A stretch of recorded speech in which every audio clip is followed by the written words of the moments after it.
Hey guys, if you are seeing this, that means that it is Wednesday again. Thank you so much for tuning into this week's episode of Worship Wednesday. I do not take it lightly. I do not take it for granted. I will forever and always be humbled, grateful, thankful, all of the things because you keep coming back week after week to see what God is doing in and through my life, but told through a profession of dance as always.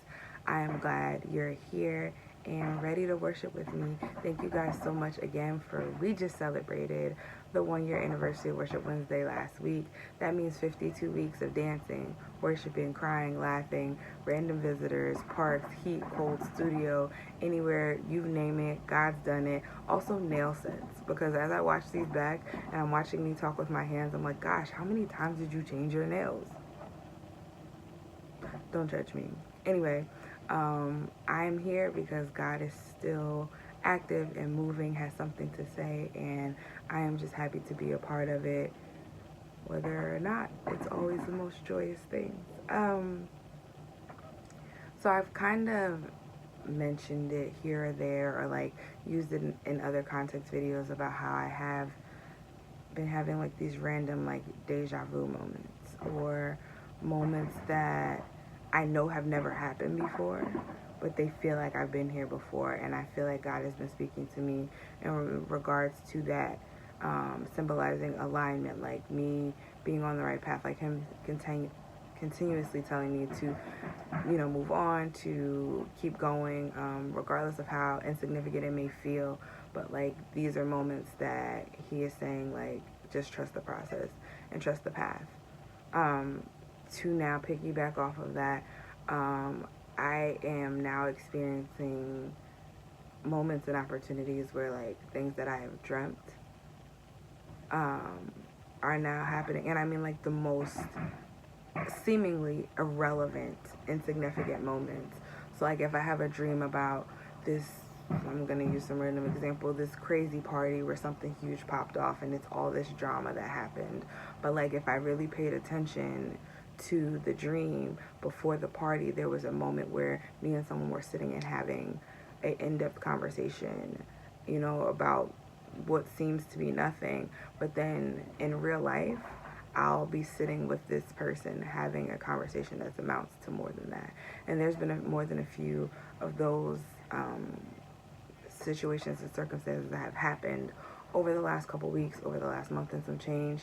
And again, like in my frustration, I want to just take a moment to acknowledge God and acknowledge that He is still moving, acting, and speaking to me, even in the moments where I don't feel like it means much or it doesn't amount to anything. Like, He's still pressing in, and I think even more so just, do you trust me? Are you hearing my voice? Are you acknowledging what you're seeing? Because those who are faithful with little will be faithful with much. And I just want to acknowledge that and thank Him for that.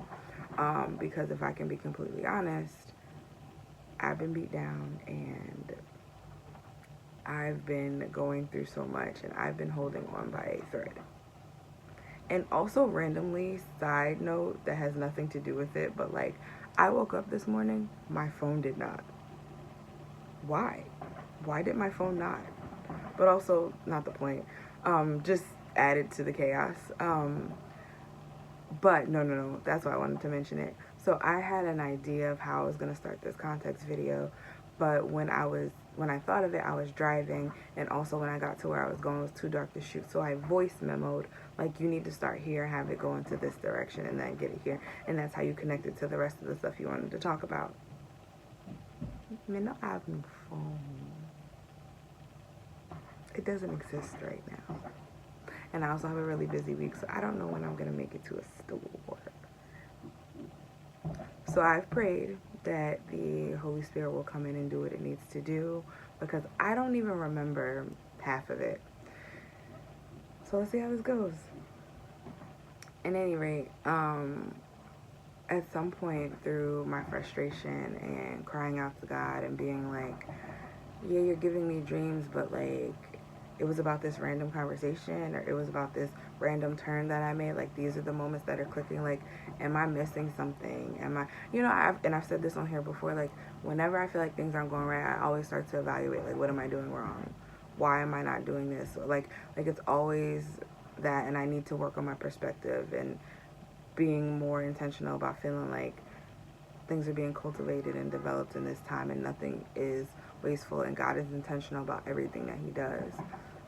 And insert God here, because he gave me this beautiful visual, because I'm a visual person, I'm a visual writer, and so I like when I can see what I'm feeling or see what's clicking in my mind. And so I was talking about being low or being down, being to the ground, feeling like I'm hitting rock bottom. I've used that term a few times in my prayers and even pieces that I'm working on in recent months. And so the thing about it is that when you dig a hole and you are closer to surface level, you still see everything. So like, let's say you're in a hole that's knee high. Yeah, you're knee high, you're down, but like you can still see a lot of things. And that might give you some security because you still feel like you're not that far down, but like you can also see the distractions and the hardships and the obstacles. But as you get deeper and deeper, your line of sight in regards to what's your viewpoint on the horizon gets less and less, and all you can see is linear vertically. And so God was showing me that the lower and lower I got, the more that I can focus on what is directly above me. So if I am looking to the hills from which cometh my help, it is easier to do it sometimes when you are lower, because when you are lower, when you are at rock bottom, when you feel like you have hit the lowest of the low, number one, they say there's nowhere to go but up. But number two is that you can be more intentional about the directionality of your attention. Because now I can't see what's going on to the left or the right. I know it's there. I know it still exists. I know that there is a surface level, a horizon that is still out there for me, but now I can only see directly above me. And he wants to show me that, in fact, I should be looking and focusing on what is directly above me. Because when I am focused on what's directly above me, the other stuff still exists. The other stuff is still there. But he very, very, very wants me, and to some extent all of us, to be focused on him. Insert song here. So this song is Deep Places by William McDowell. And I really feel like, with a bit of resistance, but also I'm fully aware that a big part of what I'm going through, a big part of what's been happening, a big part of what I've been trying to deal with and push past and work through, I feel like the only thing that is keeping me afloat is the fact that in my spirit, I genuinely believe that God has poured into me, that there is a purpose in this, that he is using this, and that this is preparation for something. And I have to intentionally remind my mind that sometimes punishment and preparation feel the same, but they have very different outcomes. And I need to be more intentional about looking at what the outcome is. And so sometimes to go higher in him, you need to go deeper. And so he is taking me to deep places. He has been dragging me into deep places. He has been forcing me to really sit and deal and focus on getting better or learning the lesson so that I can move forward and move on. And although it has been hard, although I am very, very, very, very in real time struggling, and I am frustrated, to say the least, there's also this hope in me, this peace in me, that if I really allow all the distractions and the smoke to clear and the things to not be in my focal point, that I can feel God's presence everywhere. I can see God's presence everywhere, even in my frustration. And now, I'm still a very real human. I am still a very flawed woman. And I get frustrated and I get upset and I cry. And sometimes I throw temper tantrums, and sometimes I talk trash, and sometimes I don't want to do this anymore. And sometimes I want to lay in bed for 5 days and turn my phone off. Maybe that's why my phone didn't come on. Anyway, those things are real. Those things are honest. And I don't want to sell this to you like struggling's the dream and everybody should do it. 10 out of 10 would recommend, because I would not.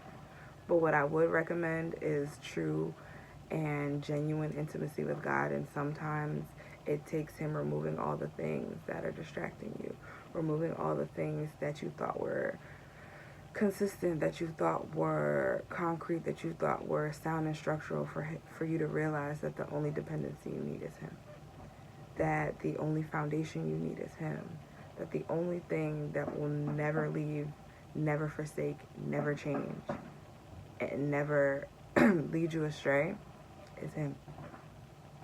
And so while the battle might be hard, the test He's already given you the answers for, and the outcome is worth more than anything you could imagine by avoiding all this. And so I am, with wisdom and discernment, and through His strength, I'm embracing this. And it's not fun. And it's challenging. But I ultimately know that there is a solace in knowing that He is with you in the deep place, and that there is purpose in the deep place. And if you really seek Him in these moments, instead of running from them, hiding from them, or trying to avoid them, that's where the real value starts. That's where the real value begins. And I am thankful for this. I'm thankful for this revelation. I'm thankful for this perspective. I'm thankful that through Him I can still do this in my right mind. I'm thankful that He is still using me. I'm thankful that I've even had opportunities to speak to people that are also struggling in similar ways or dealing with similar things, and to be able to glorify God in that moment, to say, I'm here with you. I'm not all the way out of it and reflecting and reminiscing on what it was like and telling you to trust God. I'm telling you that in real time I'm learning how to trust God. And this is what I've seen in the difference of when I've tried to do it on my own and when I've tried to do it trusting Him. So I'm going to trust Him. Because let's be clear, I don't know how I would do it if I wasn't. And sometimes that's all it boils down to. It's as simple as that. I'm going to trust God in the deep place, because if I don't trust God in the deep place is going to eat me alive. Let's be honest. Sometimes even with God, I feel like it's eating me alive. It's by the Spirit, His Spirit, that I'm just like, oh, perspective shift, I'm okay, or I'm going to be okay. So, whatever your deep place is, wherever your deep place is, whoever your deep place is, whatever God is working in you to stretch you, to strengthen you, to challenge you, I encourage you to really press into Him. I encourage you to see that the deeper and deeper you get, the more your line of sight can only point straight up. And He has a purpose in all of this, and He has a plan in all this, and I am just thankful to be a part of this journey, and that whatever I'm going through right now is all for naught, because it makes it more doable when you feel like there's purpose in it. And to that I say thank you so much for tuning in this week. As always, I'm thankful you're here, and God willing, I will see you again next week. I pray that something that I said or some movement that you saw gives you something to talk about with God today. I pray that you go beyond that and have conversations to share the reason why you believe. Share your dark space, your deep place with somebody, because we overcome by the blood of the Lamb and the word of our testimony. And sometimes we just need to hear that we aren't alone, and you don't know what healing, what faith being restored is being tied up in the fact that you can open your mouth and share with somebody what you're going through as well. And we can all thank God for that. Thank you so much, and God willing, I will see you next week. Thanks.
lift up your hands in this room.